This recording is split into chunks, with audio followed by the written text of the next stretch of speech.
A continuación vamos a comenzar la tercera clase de metabolismo de lípidos.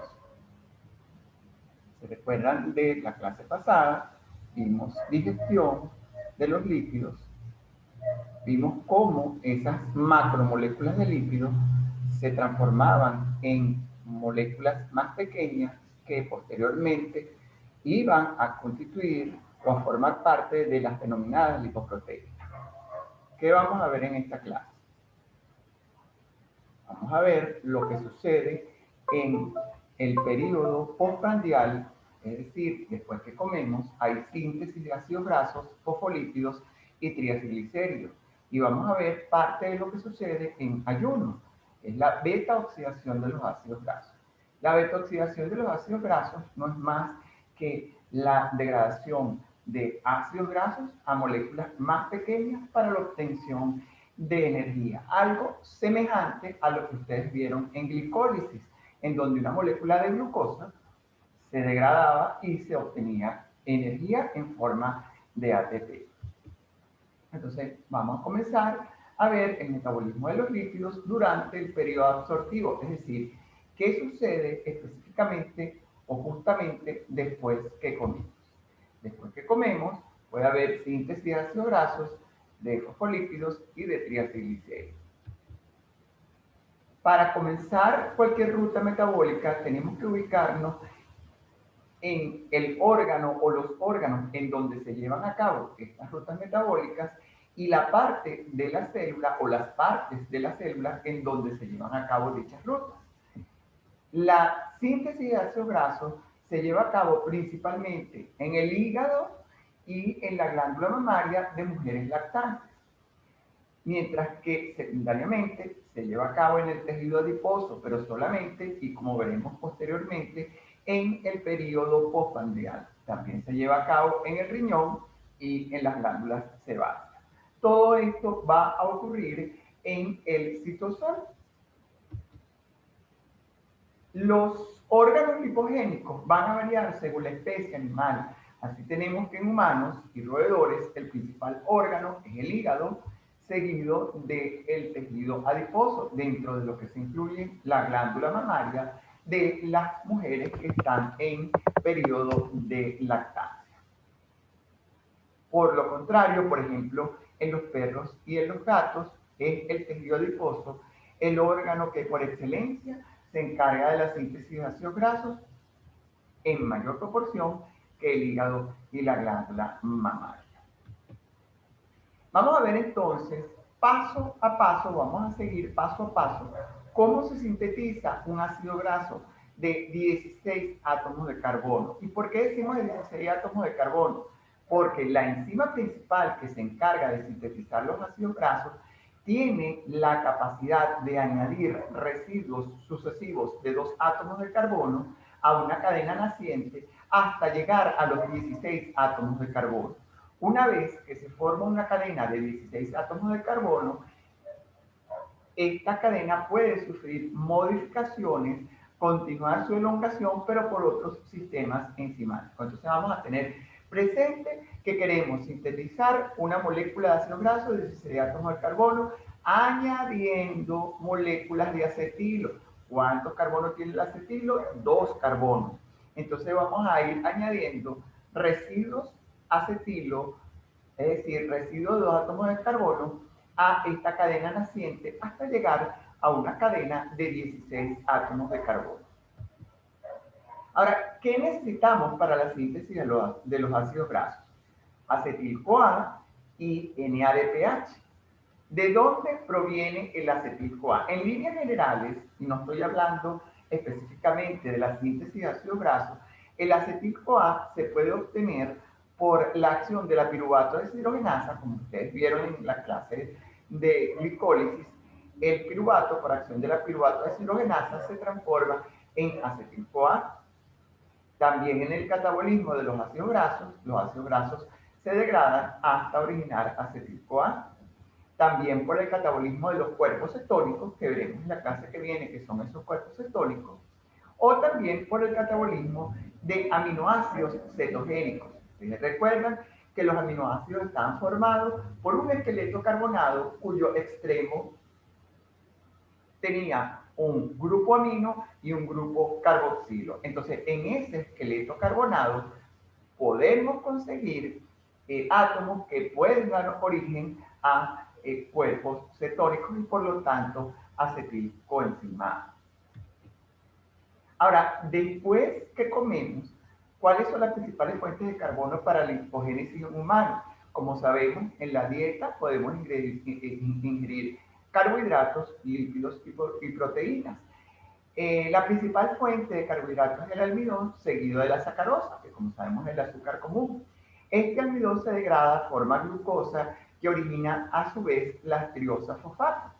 Y la sacarosa también se degrada, forma fructosa, que origina triosa fosfato, que a su vez originan el piruvato. Por otra parte, las proteínas se degradan en aminoácidos y de estos aminoácidos, los que son cetogénicos originan cetoácidos que originan a su vez piruvato. Este piruvato puede transformarse por acción de la piruvato deshidrogenasa en acetil-CoA y dentro de dentro de la síntesis de ácido graso actuaría entonces la acetil-CoA carboxilasa para formar manoil-CoA, que por la sintasa de ácido graso va a formar entonces el ácido palmítico, que es un ácido graso de 16 átomos de carbono. Ahora, en el periodo postprandial, la oxidación del piruvato va a ser la principal fuente del acetilcoenzima A. En este esquema se representa ciertas reacciones metabólicas en la matriz extracelular, que tienen a su izquierda, y en el citosol. ¿Ok? Esta sería la membrana mitocondrial interna y la membrana mitocondrial externa. Entonces, en la matriz mitocondrial, dije que era extracelular, en la matriz mitocondrial. En la matriz mitocondrial vamos a ver cómo el oxaloacetato que viene como intermediario del ciclo de Krebs se une con el acetil-CoA, el oxaloacetato con 4 átomos de carbono y el acetil-CoA con 2 átomos de carbono, originan el citrato gracias a la acción de la enzima citrato sintasa.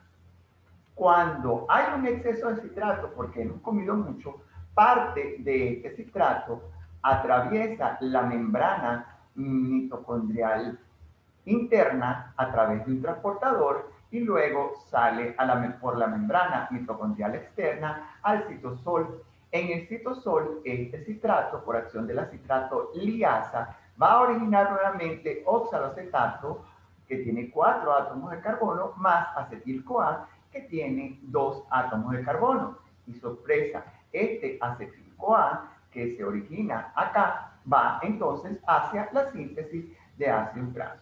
Entonces hay que tener presente que la coenzima A no puede atravesar la membrana mitocondrial interna, por lo que el acetil-CoA se va a transformar en citrato y es por esto que ocurren toda esta serie de reacciones intermediarias para que al final en el citosol haya acetil-CoA disponible para la síntesis de ácidos grasos. Ahora bien, ¿en qué condiciones sale el citrato de la mitocondria? Como vimos, después de comer puede haber glicólisis activa que origina acetil-CoA que se una con el oxaloacetato y forma el citrato y ese citrato va al ciclo de Krebs. Sin embargo, este ciclo de Krebs puede saturarse.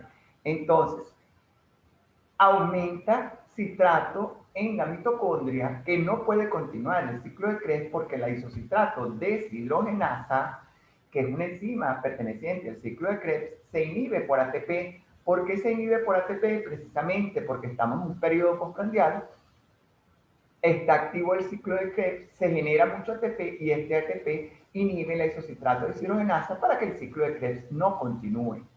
Entonces, esta producción de ATP se va a incrementar luego de la ingesta, lo que inhibe el isocitrato de deshidrogenasa, lo que hace que aumente el citrato. Este citrato va a salir de la mitocondria para originar acetil-CoA y oxaloacetato. Entonces, ¿cómo se integra el metabolismo de los carbohidratos con el de lípidos? Clásicamente hemos oído que la ingesta de carbohidratos nos puede aumentar la síntesis de ácidos grasos y triglicéridos. ¿Y por qué sucede esto? Fíjense, al ingerir carbohidratos, esos carbohidratos se transforman en glucosa, la glucosa toma la vía glicolítica, origina piruvato, el piruvato va a mitocondria, por la piruvato deshidrogenasa se transforma en acetil-CoA, al acetil-CoA se le une el oxaloacetato por la citrato sintasa y cuando está saturado el ciclo de Krebs, este citrato sale de la mitocondria por un transportador y actúa la citratoliasa. Esta citratoliasa va a escindir la molécula de citrato que tiene 6 átomos de carbono, originando entonces acetil-CoA que tiene 2 átomos de carbono y oxalacetato que tiene 4 átomos de carbono.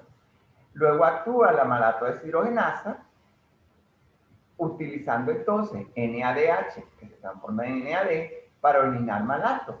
Y este malato es sustrato de la enzima málica, originándose entonces en ADPH. Por otra parte, en la glicólisis, parte de esta glucosa 6-fosfato que se origina en la glicólisis va hacia la vía de la pentosa fosfato.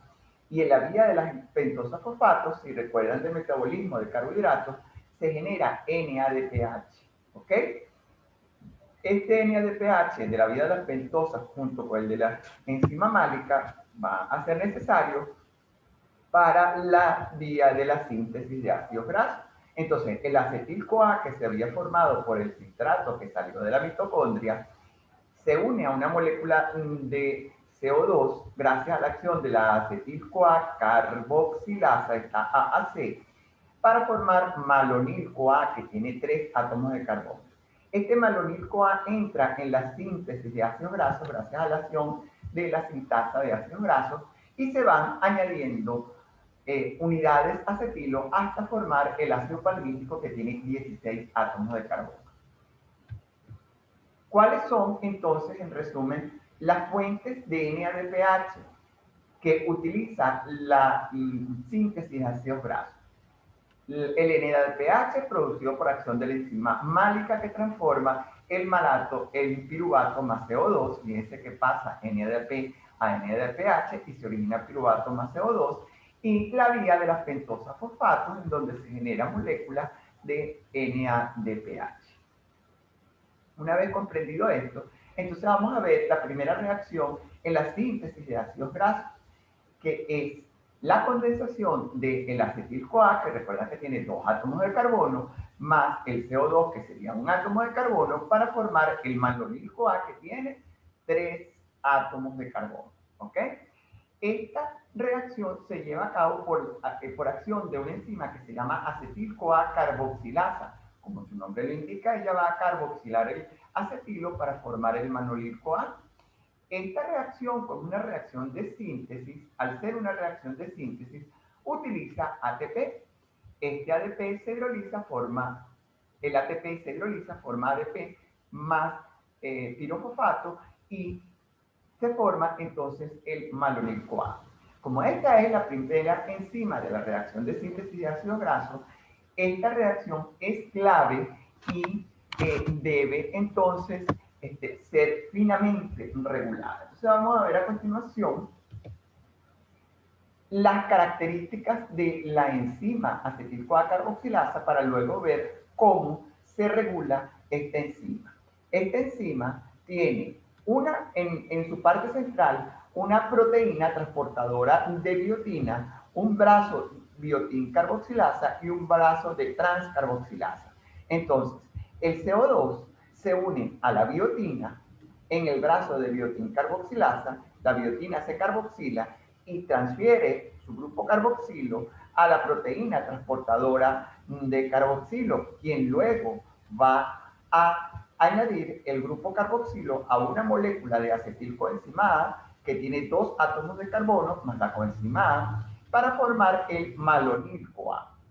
Si vemos en detalle entonces, tenemos aquí la biotina, la proteína transportadora de biotina que tiene un residuo aminoácido lisina que a su vez une biotina y une bicarbonato. Yo les dije inicialmente que se unía CO2, pero recuerden que el organismo está constituido por un medio acuoso y el CO2 al reaccionar con el agua forma el bicarbonato, o sea que en resumidas cuentas es el bicarbonato es el que se va a unir entonces a la proteína transportadora de biotina. Entonces forma la carboxilbiotina que después por acción de la transcarboxilasa forma entonces el malonil-CoA, pasando entonces este grupo carboxilo a el acetilo y forma un manolino.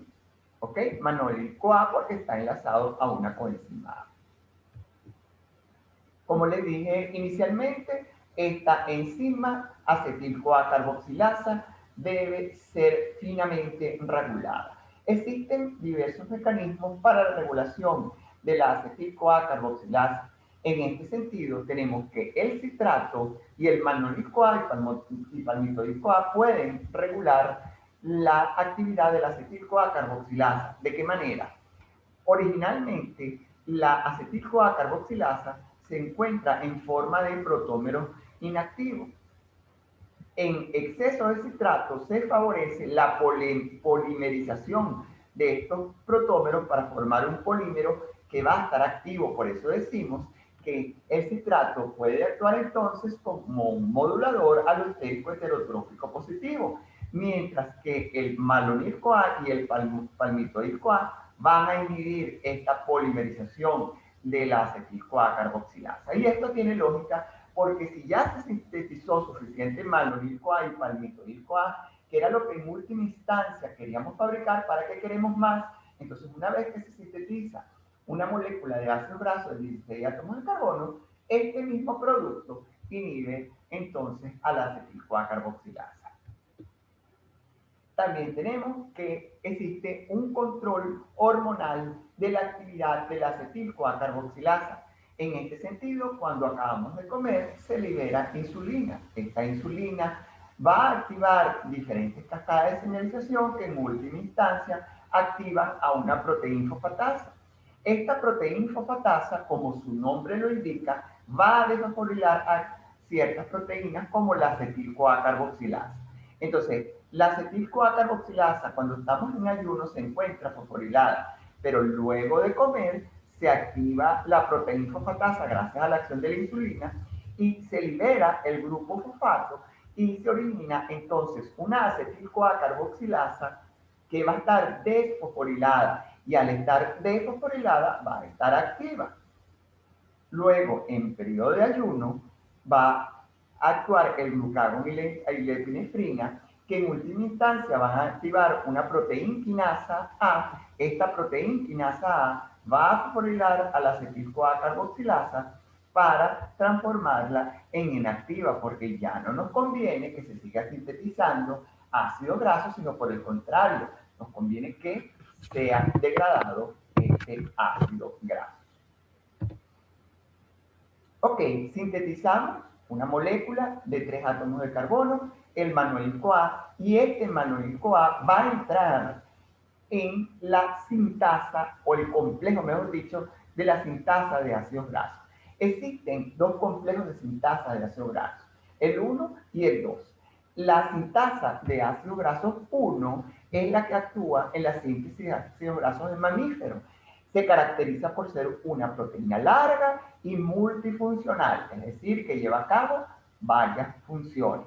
Y se caracteriza por ser un dímero en donde cada monómero va a realizar 7 actividades que vamos a ver a continuación. ¿Qué características tiene esta sintasa de ácidos grasos?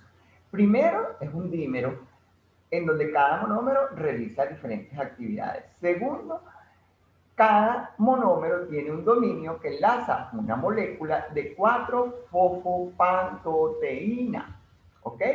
Este grupo de 4-fosfopantoteína tiene un grupo sulfidrilo terminal que va a ser capaz de aceptar unidades acetilos durante la síntesis de ácido graso, como veremos en diapositivas posteriores. En procariotas, muy importante tener esto en cuenta, este dominio de 4-fosfopantoteína es una molécula separada que se llama proteína transportadora de ácido. Por simplificar, se les ha denominado también en eucariotas al dominio de 4-fosfopatoteína se le dice también proteína transportadora de acilo o ACP. Entonces vamos a ver las reacciones de la síntesis de palmitato, es decir, una molécula de 16 átomos de carbono. Vamos a revisar paso a paso, esta figura la vamos a dividir en varios pasos para ver qué es lo que sucede. Entonces, inicialmente tenemos que la sintasa de ácidos grasos va a tener dos residuos sulfidrilos, uno perteneciente a el dominio de 4-fosfopantoteína y el otro que se encuentra en el sitio catalítico de la enzima. Entonces, originalmente tenemos una molécula de acetil-CoA que por la actividad malonil acetil transasilasa va a liberar su coenzima A y esto le va a dar la energía suficiente para unir entonces el grupo acetilo a la proteína transportadora de ácido, al grupo sulfidrilo. Paralelamente a esto, habíamos dicho en diapositivas anteriores que el acetil-CoA iba a ser carboxilado por la acetil-CoA carboxilasa para formar una molécula de 3 átomos de carbono que se denominaba malonil-CoA. Entonces, el grupo acetilo que se había unido a la proteína transportadora de acilo va a subir al grupo sulfidrilo de el sitio activo de la enzima y el malonil-CoA que se había formado en esta primera reacción se va a unir a el residuo sulfidrilo que dejó libre este grupo acetilo. Entonces, que esto no preste a confusión. Tenemos dos grupos sulfidrilos aceptores. El primer grupo sulfidrilo es el del centro activo de la enzima y el otro el de la proteína transportadora de acilo. Entonces, el grupo sulfidrilo del sitio activo de la enzima recibe al primer grupo acetilo, ¿verdad? Y al primer grupo acetilo, el de la proteína transportadora de acilo, perdón. Y queda el grupo sulfidrilo libre de del centro activo de la enzima. Este grupo acetilo va a subir a el grupo sulfidrilo del centro activo de la proteína transportadora de la sintasa de ácidos grasos, dejando libre este grupo sulfidrilo. Y en este grupo sulfidrilo se va a unir ¿quién? El malonil-CoA. Entonces, en resumen, tenemos el grupo sulfidrilo de la proteína transportadora de acilo ocupado por el malonil-CoA y el grupo sulfidrilo del centro activo ocupado por un acetilo. Pasamos entonces a estudiar la condensación del acetilo con el malonilo. Tenemos aquí una molécula de 3 átomos de carbono que habíamos dicho que era el malonil-CoA y una molécula de 2 átomos de carbono que habíamos dicho que era un grupo acetilo. Vamos a condensar estas dos moléculas, la de 3 átomos de carbono con la de 2 átomos de carbono.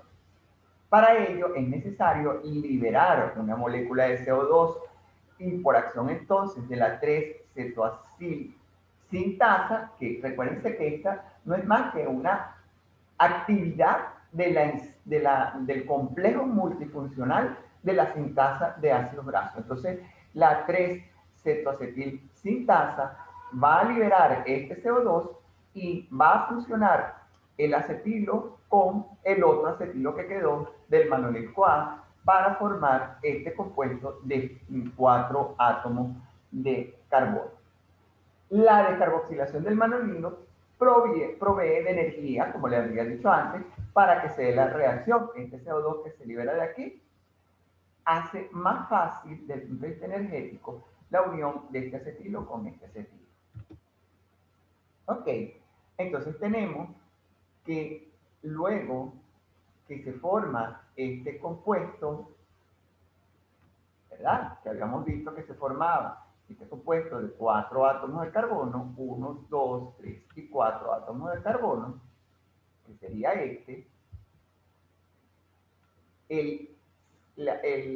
actúa la 3-cetoacil reductasa.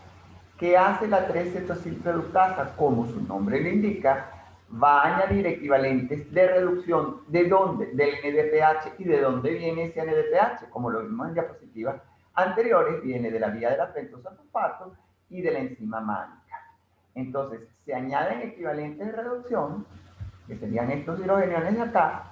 Entonces, fíjese, si añadimos un hidrogenión aquí, se forma un grupo oxidrilo.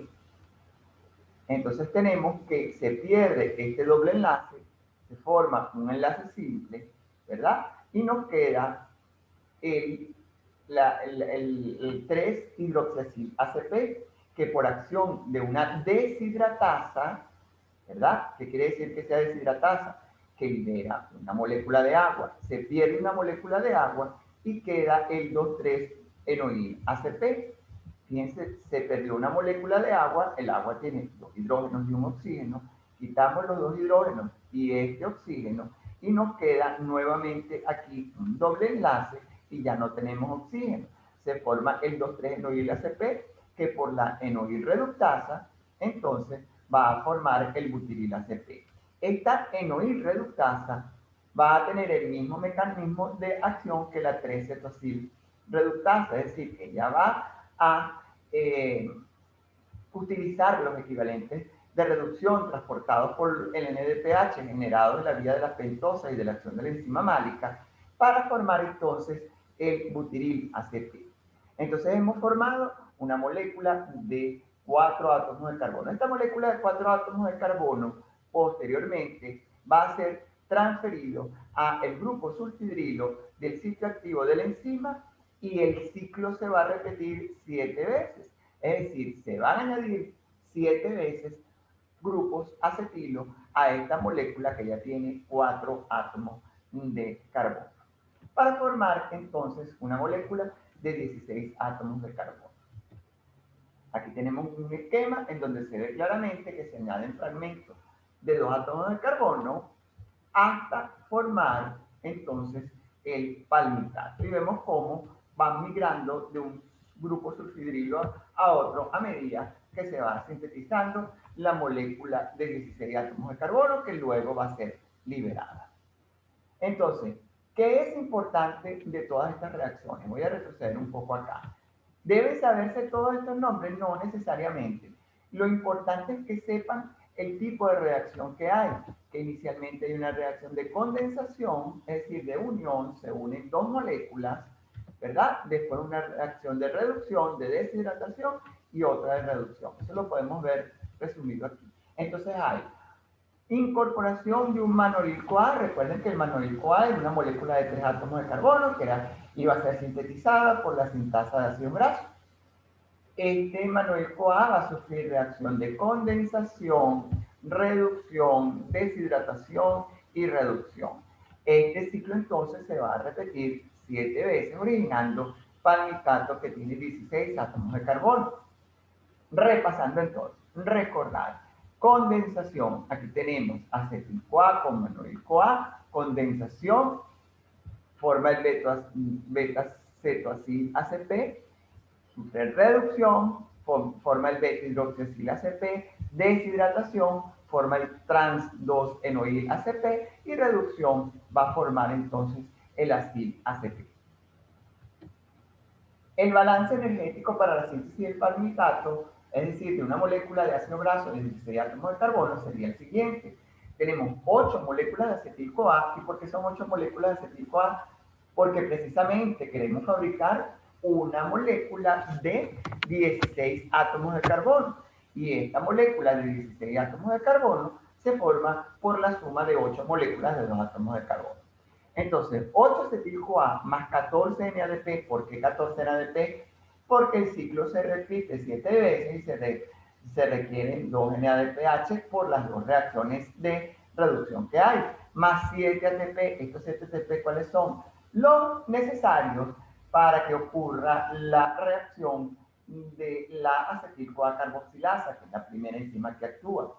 Más 7 CO2 de las 7 carboxilaciones origina palmitato más 8 coenzima A más 14 NADP más 7 ADP más 7 fósforo inorgánico más 7 moléculas de agua de las 7 reacciones de deshidratación más 7 CO2. En un principio ustedes verán esto como muy complicado. Sin embargo, les recomiendo que vean el video varias veces, retrocedan y adelante y verán que no es tan complicado. Hay que recordar entonces que la síntesis de Manuel-CoA se requiere un ATP y que como se utilizan 7 Manuel-CoA, son 7 ATP los que se necesitan para la síntesis de una molécula de 16 de ácido graso de 16 átomos de carbono. Ahora bien, esta molécula puede seguir alargándose. Ese alargamiento se llama elongación, que puede ocurrir en la mitocondria para los ácidos grasos de cadena corta o en el retículo endoplasmático. Es más común, es más frecuente verlo en el retículo endoplasmático. Existen dos enzimas condensantes en el retículo endoplasmático liso que utilizan coenzima A en lugar de ACP. Ahora bien, en el tejido nervioso, específicamente en el sistema nervioso central, puede haber alargamiento de aquella molécula de 16 átomos de carbono que habíamos fabricado hasta una molécula de 24 átomos de carbono. Las reacciones de elongación ocurren en el retículo endoplasmático por unidades enzimáticas independientes. Y aquí no vamos a tener una enzima multifuncional como era la sintasa de ácidos grasos. Vamos a tener entonces adosado al retículo endoplasmático liso una elongasa, una cetoacil-CoA reductasa, una hidroxiacil-CoA deshidratasa y una trans-enoil-CoA reductasa, haciendo las mismas reacciones prácticamente que habíamos visto en la síntesis de palmitato. Ahora, ¿cómo se regula la síntesis de ácidos grasos? Los dos primeros mecanismos que les puse aquí ya los discutimos, que son la regulación alostérica por el citato y el palmitoil-CoA y la fosforilación reversible de la enzima acetil-CoA carboxilasa. La última no se las había discutido y es el control transcripcional de las enzimas de la síntesis y modificación de los ácidos grasos. Recordemos que todas estas enzimas, o en líneas generales, todas las enzimas, o en su mayoría, la mayoría de las enzimas que intervienen en una reacción metabólica son de naturaleza proteica. Y para que se sintetice una proteína es necesario que el ADN se transcriba, ¿verdad? Y que luego a ARN y que luego se traduzca a proteínas. Entonces vamos a ver cómo es el control de esa transcripción de ese ADN que codifica para las enzimas de la síntesis de ácidos grasos. Existen, ¿verdad?, factores que pueden, o proteínas que pueden activar o inhibir la transcripción de otras proteínas. Así tenemos que existe el factor que activa la transcripción, que es proteína de unión a elementos reguladores de esteroles, ¿verdad? Que puede ser activado por la insulina o inhibido por los ácidos grasos poliinsaturados. Entonces, esta proteína, que es un factor que activa la transcripción de los genes de las enzimas que intervienen en la síntesis de ácidos grasos, es decir, acetil-CoA carboxilasa, la sintasa de ácidos grasos, todas estas proteínas, ¿verdad? Vienen de un ADN que se transformó luego en ARN y este ARN se transformó en proteína. Entonces, para que pase el ADN a ARN es necesario ciertos factores de transcripción y estos factores de transcripción, como el factor que activa la transcripción de la proteína de unión a elementos reguladores de esteroles, se va a activar por insulina y se va a inhibir por ácidos grasos poliinsaturados de cadena larga. Por otra parte, tenemos que existe la proteína de unión a elementos de respuesta a carbohidratos. Fíjense que el metabolismo del carbohidrato y del lípido no ocurre de forma separada, sino de una manera orquestada, y estos carbohidratos van entonces a activar esta proteína de unión de elementos de respuesta a carbohidratos, que a su vez activan los genes que codifican para la transcripción, mejor dicho, de los genes que codifican la enzima sintasa de ácidos grasos. También sabemos que los ácidos grasos pueden insaturarse, es decir, pueden originar dobles enlaces y esto se hace por una enzima llamada desaturasa. Realmente esto escapa de los fines del programa. Simplemente tienen que saber que son oxidasas de función mixta que requieren NADPH y oxígeno. Y muy importante, y esto sí deben recordarlo, que el ser humano carece de la capacidad de introducir doble enlace en el carbono 9, por lo que el ácido linoleico y linolénico son esenciales y estos ácidos grasos van a servir de base para compuestos de alto interés biológico, como verán posteriormente. Ok, ya sintetizamos los ácidos grasos. Ahora vamos a ver con estos ácidos grasos cómo se sintetizan los triacilglicéridos y los fosfolípidos. Para ello es importante recordar que se necesita entonces 3 moléculas de ácido graso si queremos triacilglicéridos o 2 si queremos un fosfolípido y una molécula de glicerol, que es un trialcohol. Para ello entonces estas moléculas deben estar activadas. Ambos, triacilglicéridos y fosfolípidos, van a tener una vía común en su síntesis hasta la formación de lo que es el ácido fosfatídico. Entonces vamos a ver primero la síntesis de ácido fosfatídico. Entonces, habíamos dicho que para poder sintetizar cualquiera de estos compuestos, el glicerol y el ácido graso debe estar activado. El glicerol se activa en el hígado por acción de una enzima que se llama glicerol quinasa. ¿Okay? Esta enzima es muy importante recordar que solamente está en hígado.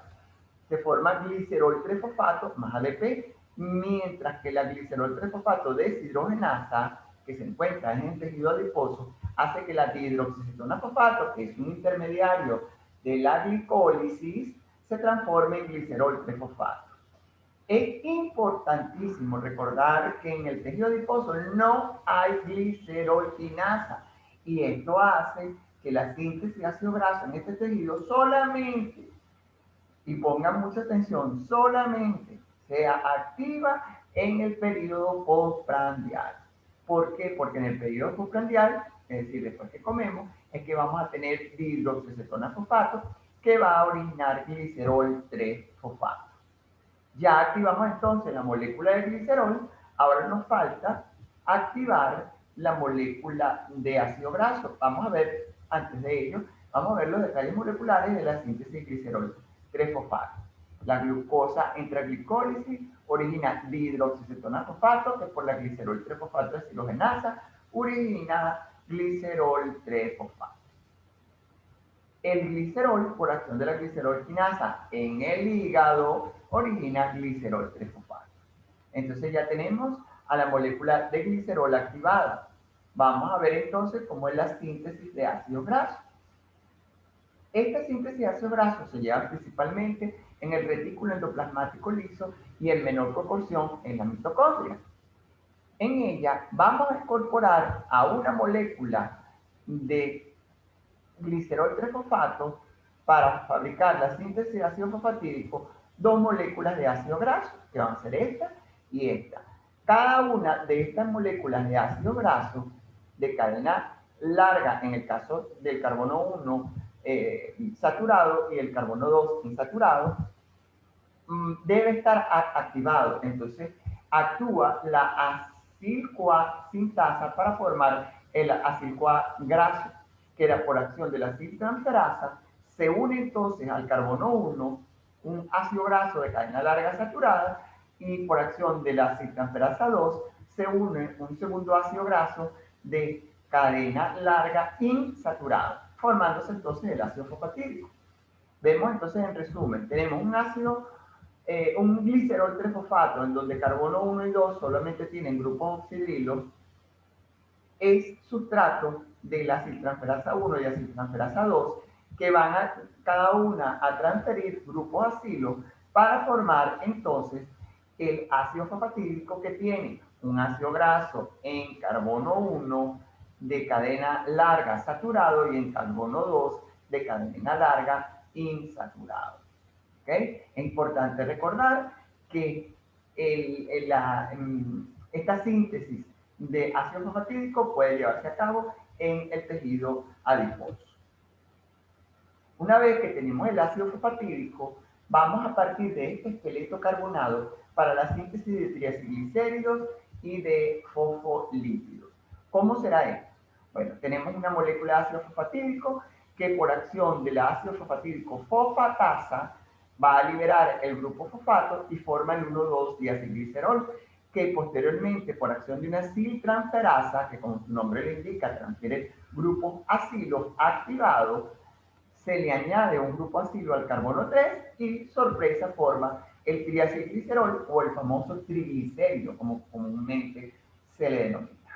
Por otra parte, esta molécula de ácido fosfatídico puede ser sustrato de diferentes enzimas que unan, ¿verdad? Eh, Grupos radicales serina, colina, etanolamina, entre otros, para formar los glicerofosfolípidos. Entonces, ¿dónde se lleva a cabo esta reacción? A partir del ácido fosfatídico en el hepatocito y en el adipocito. Y a partir de los dos monoacilgliceroles, como lo habíamos visto previamente, en el enterocito. Esto lo vimos cuando vimos síntesis de kilomicrones. Si no lo recuerdan, vean el video de la clase anterior en donde se ve específicamente qué es lo que sucede aquí. ¿Cómo es la regulación de la síntesis de triacilglicéridos a corto plazo? Fíjense, esta regulación se lleva a cabo en conjunto con la regulación del metabolismo de los carbohidratos. Cuando ingerimos carbohidratos se libera insulina. Esta insulina hace que aumente la translocación de GLUT4. GLUT4 permite el transporte de glucosa que entra a glicólisis, genera acetil-CoA, que a su vez va hacia la síntesis de ácidos grasos.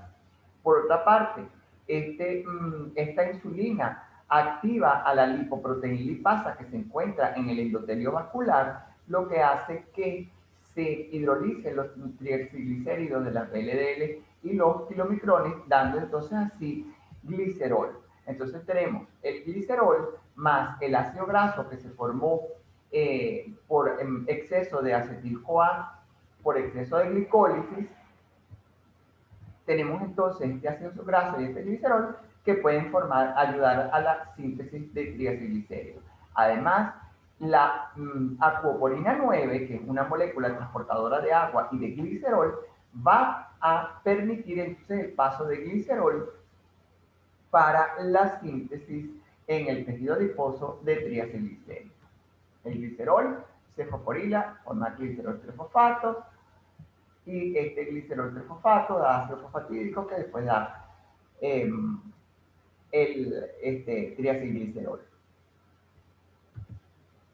Síntesis de fosfatidilcerina y de fosfatidilglicerol. Tenemos entonces una molécula, ¿verdad? De glicerol con un ácido graso esterificado en carbono 1,2 y un grupo fosfato en carbono 3, es decir, tenemos un ácido fosfatídico en el cual actúa la citidiltransferasa, en donde entonces el CTP, que es la citidina trifosfato, va a hidrolizarse produciendo CDP, diacilglicerol, ¿verdad? Vemos entonces la misma molécula de ácido fosfatídico, pero unido entonces el CDP a esta molécula o a este grupo fosfato. Este CDP diacilglicerol puede ser sustrato de la fosfatidilglicerol 3 fosfato sintasa para formar entonces el fosfatidilglicerol 3 fosfato con la salida entonces del CMP. Por otra parte, si se incorpora a esta molécula de CDP y acilglicerol, una molécula de serina, se libera CMP y se forma entonces la fosfatidilcerina. Es importante, más que recordar los nombres, saber que aquí se necesita CTP para la energía necesaria para la biosíntesis de estas macromoléculas, ¿ok? Y que a partir de una molécula de ácido fosfatídico se puede formar o fosfatidilglicerol trifosfato o fosfatidilcerina. Síntesis de cardiolipina. La cardiolipina se sintetiza a partir del fosfatidilglicerol por la fosfatidilglicerol fosfatasa, como su nombre lo indica, Ella va a hidrolizar el enlace fosfato para formar entonces fosfatidilglicerol, que por acción de la cardiolipina sintasa y con la incorporación de otro fosfatidilglicerol, la salida de la molécula de glicerol va a formar entonces una molécula de cardiolipina. Síntesis de fosfatidiletoanolamina.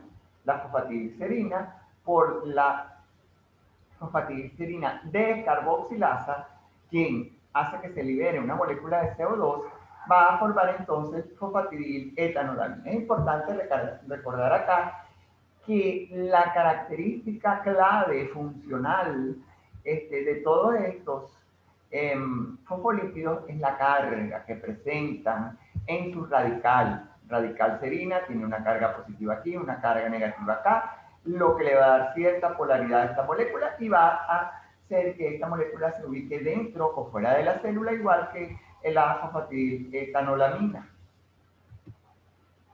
Síntesis de fosfatidilinositol y cardiolipina. El CDP diacilglicerol por la cardiolipina sintasa forma la cardiolipina, ya eso lo habíamos visto, y el CDP diacilglicerol, y aquí me voy a detener, por la fosfatidilinositol sintasa con la incorporación de un inositol y la salida de un CMP, forma, sorpresa, un compuesto que es fundamental en lo que es transducción de señales, que es el fosfatidilinositol. ¿Ok? Bien, hasta aquí vimos lo que sucede en periodo postprandial con los lípidos. Ahora vamos a ver el metabolismo de los lípidos en el ayuno prolongado. Si pasamos mucho tiempo sin comer, obviamente ya los carbohidratos no, el esqueleto carbonado de los carbohidratos no nos va a proporcionar energía, entonces debemos recurrir a la lipólisis, es decir, a la degradación de los lípidos. Entonces en ayuno hay movilización de los ácidos grasos. ¿Cómo ocurre esto? ¿Qué hormonas se liberan durante el ayuno? El glucagón y la adrenalina, ¿verdad? Este glucagón y adrenalina se unen a su receptor transmembranal de 7 residuos transmembranales. Esto causa cambios conformacionales que activan a una proteína G. Esta proteína G hace que entonces se active una adenilato ciclasa que hace que el ATP pase a MP cíclico y el MP cíclico a su vez activa una proteína quinasa A que se encuentra inactiva y la transforma en proteína quinasa A activa. ¿Qué significa que sea una proteína quinasa? Que es una enzima que fosforila. Entonces, esta proteína quinasa va a fosforilar ¿a quién? A dos proteínas, a la perilipina y a la lipasa sensible hormona. Proteína quinasa A fosforila perilipina y a lipasa sensible hormona. Recuérdense que esto ocurre entonces en una gota de grasa. Esta perilipina no es más que una proteína que se encuentra en la superficie de esta gota de grasa. Ella se fosforila y una vez fosforilada, ella va a activar entonces a la, o va a facilitar la integración de la lipasa, o de la actividad, perdón, de la lipasa de triacilglicéridos. Esta lipasa de triacilglicéridos en presencia de un coactivador y la perilipina fosforilada se activa. Entonces, la triacilgliceridolipasa va a actuar sobre los triacilglicéridos para originar una molécula de ácido graso más diacilglicerol. Este diacilglicerol, por la lipasa sensible hormona que ya estaba fosforilada por la proteína quinasa A y por lo tanto estaba activa, va a transformarse en monocilglicerol más un ácido graso que se libera. Este monocilglicerol por la monocilglicerol lipasa va a dar origen a el glicerol más el ácido graso. Entonces, todo esto se realiza para tener, en resumidas cuentas, los ácidos grasos libres. ¿Por qué? Porque estos ácidos grasos libres pueden entrar a lo que se llama el proceso de beta-oxidación, es decir, a la degradación de esa cadena largota de ácidos grasos para rendir energía. Entramos entonces en lo que es la beta-oxidación de los ácidos grasos. En cierta forma, aunque no todos los autores están de acuerdo con esto, la beta-oxidación de los ácidos grasos sería como el inverso de la síntesis de ácidos grasos. ¿Qué es la beta-oxidación de ácidos grasos? La remoción sucesiva en fragmentos de 2 átomos de carbono a partir del extremo carboxilo del ácido graso activado. Esta beta oxidación va a ser mitocondrial, se va a dar en el ayuno en casi todos los tejidos, exceptuando el nervioso, el eritrocito y la médula adrenal, con especial énfasis en el tejido hepático. Se da en periodo postprandial, en nada más en el músculo esquelético y el cardíaco. ¿Por qué? Porque sobre todo el cardíaco es un tejido que tiene una alta demanda energética. El músculo cardíaco está funcionando las 24 horas del día y la principal fuente de energía de este músculo no es la glucosa, no son los carbohidratos, son los ácidos grasos. Esta beta-oxidación de los ácidos grasos, para que se inicie, requiere que el ácido graso esté activado en forma de acil-CoA. Entonces vamos a ver una visión general de la beta-oxidación de los ácidos grasos. Los ácidos grasos entran a la célula por un transportador de ácidos grasos. Este ácido graso luego se va a activar y luego de activado va a transportarse por un sistema transportador de ácidos grasos un poco complejo, que lo veremos en detalle en las siguientes diapositivas, para entrar entonces a la mitocondria, pasa membrana mitocondrial externa e interna hasta que llega el acil-CoA a la matriz mitocondrial y origina acetil-CoA. Luego ocurre la beta-oxidación y esta beta-oxidación genera equivalentes de reducción que van hacia la cadena de transporte de electrones y van a generar ATP. Entonces, para que se dé la beta-oxidación es necesario, como se dijo anteriormente, que el acil-CoA, el ácido graso, esté activado y esto se da por la acil-CoA ligasa.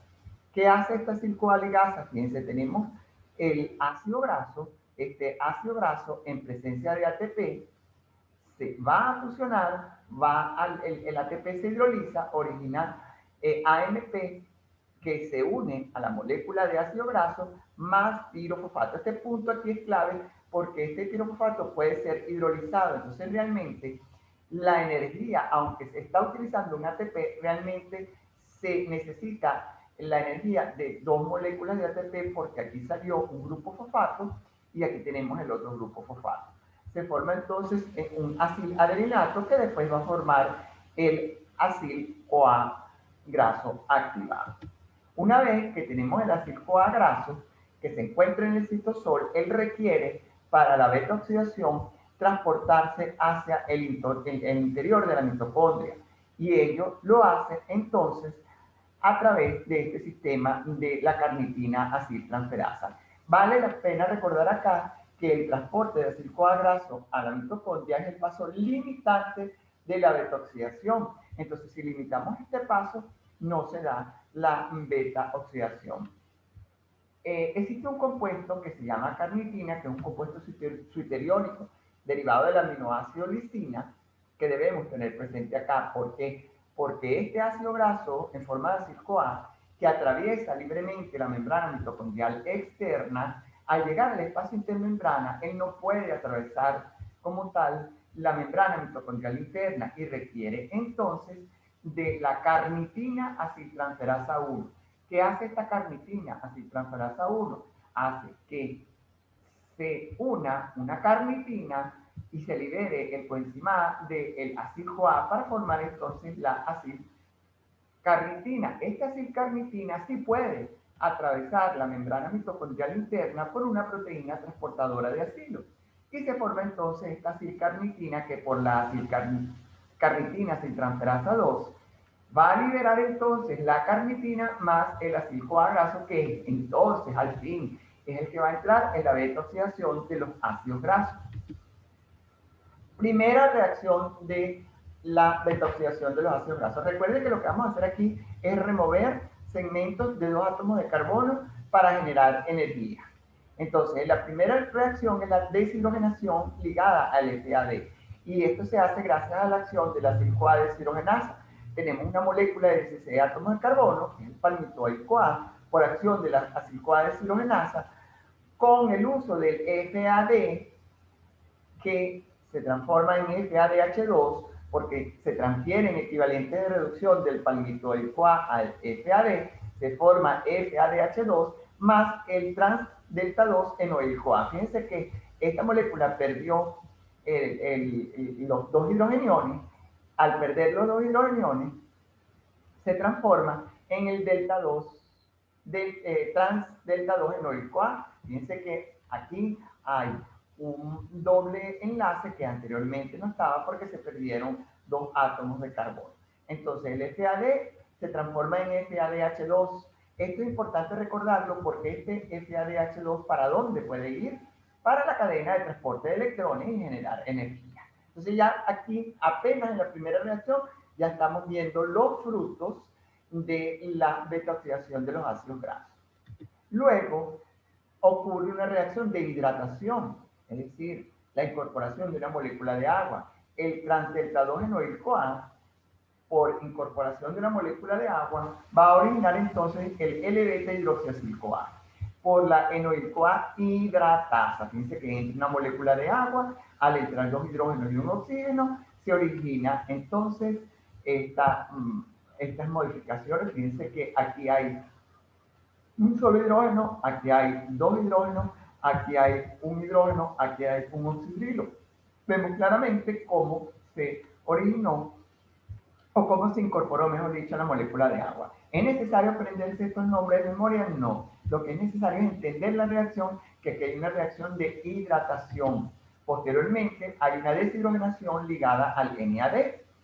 Muy parecido a la primera reacción, vemos cómo el L-beta hidroxiacil-CoA se transforma en beta-cetoacil-CoA por acción de la L-beta hidroxiacil-CoA deshidrogenasa.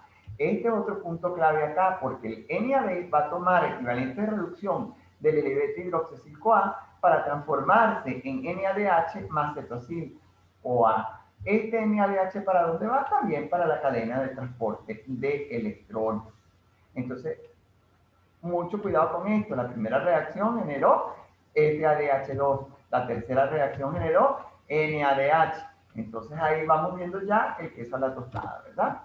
Y la última reacción es la de tiólisis, es decir, un clivaje tiólico. El beta-cetacil-CoA es sustrato de la acil-CoA acetiltransferasa tiolasa con la incorporación de una molécula de coenzima se origina entonces un acetil-CoA que se libera más el resto de la molécula, que si eran 16, ahora tiene 14 átomos de carbono. Fíjense que aquí se está liberando una molécula de acetil-CoA. ¿Y para dónde va esa molécula de acetil-CoA? Puede ir al ciclo de Krebs y al ir al ciclo de Krebs también se genera energía. Entonces, ¿cuál es el balance energético de la beta-oxidación de los ácidos grasos? Tenemos que una molécula de 16 átomos de carbono origina 8 moléculas de acetilo, se origina por cada ciclo un FADH2 y un NADH. Por cada FADH2, según la nomenclatura vieja, son 2 ATP, 2 ATP por 7 serían 14 ATP, y por cada NADH serían 3 ATP, 3 por 7, 21 ATP, 14 más 21 serían 35 ATP. Además de esto, habíamos dicho que se originaban 8 acetil-CoA. Estos 8 acetil-CoA van al ciclo de Krebs. Se dan 8 vueltas al ciclo de Krebs, donde se generan por cada vuelta 3 NADH y un FADH2. Entonces, estos 3 NADH los multiplicamos por 8, que son las 8 vueltas de estos 8 acetil-CoA, se generan 24 NADH y 8 FADH2, más 8 GTP, porque por cada vuelta del ciclo de Krebs se genera un GTP. Vemos cómo a partir de los NADH que se han producido se genera 24 por 3 ATP más 8 por 2 ATP más 8 ATP de los GTP que se habían transformado en ATP más los 35 ATP que se habían generado anteriormente. Esto nos da un total para una molécula de 16 átomos de carbono, 131 ATP. Fíjense que el rendimiento energético es mucho mayor que el rendimiento energético de la glicólisis. Sin embargo, hay que restar 2 ATP porque se restan estos 2 ATP, porque como vimos en un principio, esta molécula debería, el ácido graso debería estar activado y para activarse requiere de esta molécula de ATP. Quedando entonces un balance energético, habíamos dicho que era una molécula de ATP que generaba AMP y por lo tanto era el equivalente a 2 ATP. Restamos 131 ATP menos los 2 ATP que se necesitaron al inicio y se originaron entonces 129 ATP. Cuando nos conseguimos con una molécula de ácido graso de cadena impar, ocurre lo mismo, hay remoción de segmentos de 2 átomos de carbono, es decir, de acil-CoA, hasta que la cadena de ácido graso queda con 3 átomos de carbono. Se origina el propionil-CoA y este propionil-CoA, por acción de una propionil-CoA carboxilasa en presencia de biotina, origina el D-metilmanoil-CoA. Y este D-metilmanoil-CoA, por una racemasa, origina el metilmanoil-CoA que por acción de una metilmanoil-CoA isomerasa, en presencia también de vitamina B12, origina succinil-CoA y este succinil-CoA entra entonces a el ciclo de Krebs. El rendimiento energético que ocurre luego de que se dan esta serie de reacciones es mucho menor al que ocurriría si esa cadena de ácidos grasos no tuviese insaturaciones. Porque fíjense que la entrada al ciclo de Krebs es por succinil-CoA y las dos primeras reacciones en donde las reacciones ocasionadas por la alfa-cetoglutarato de deshidrogenasa y la citrato de deshidrogenasa ya son omitidas. Por lo que a la hora de hacer sus cálculos en el examen, si se le pone una cadena de ácidos grasos impar, deben de tomar en cuenta que ya aquí no es el mismo rendimiento energético porque estamos entrando con una cadena de 4 átomos de carbono. Entonces hay que recordar la ubicación del ciclo de Krebs, la acción de la alfa-cetoglutarato de deshidrogenasa y de la isocitrato de deshidrogenasa que van a liberar NADH respectivamente. Cuando tenemos ácidos grasos insaturados, entonces puede actuar, se puede liberar fragmentos de 2 átomos de carbono, originándose, por ejemplo, en este caso, una molécula de 18 átomos de carbono con un doble enlace en posición 9, 3-acetil-CoA más cis-delta-2, 2-desoxil-CoA, que por una enoil-CoA isomerasa origina el trans-delta-2, 2-decenil-CoA, que origina después 6 moléculas de acetil-CoA. Estas reacciones no son motivo de estudio del programa, simplemente es para que tengan presente que puede haber oxidación de ácidos grasos insaturados. Ok, todo esto nos lleva a el último punto en el metabolismo de ácidos de lípidos en ayuno, que es el metabolismo de los cuerpos cetónicos, que lo haremos la próxima clase. Entonces, en la próxima clase vamos a ver metabolismo de los cuerpos cetónicos, cetoacidosis, que es una condición que ocurre en diabetes, y los eicosanoides, ácido araquidónico y prostaglandinas, que como le dije en la primera clase, son de vital importancia para los futuros odontólogos, ya que estos son mediadores del dolor y la inflamación. Entonces, espero que aprovechen esta clase, que les sea de provecho y nos vemos entonces en una próxima oportunidad.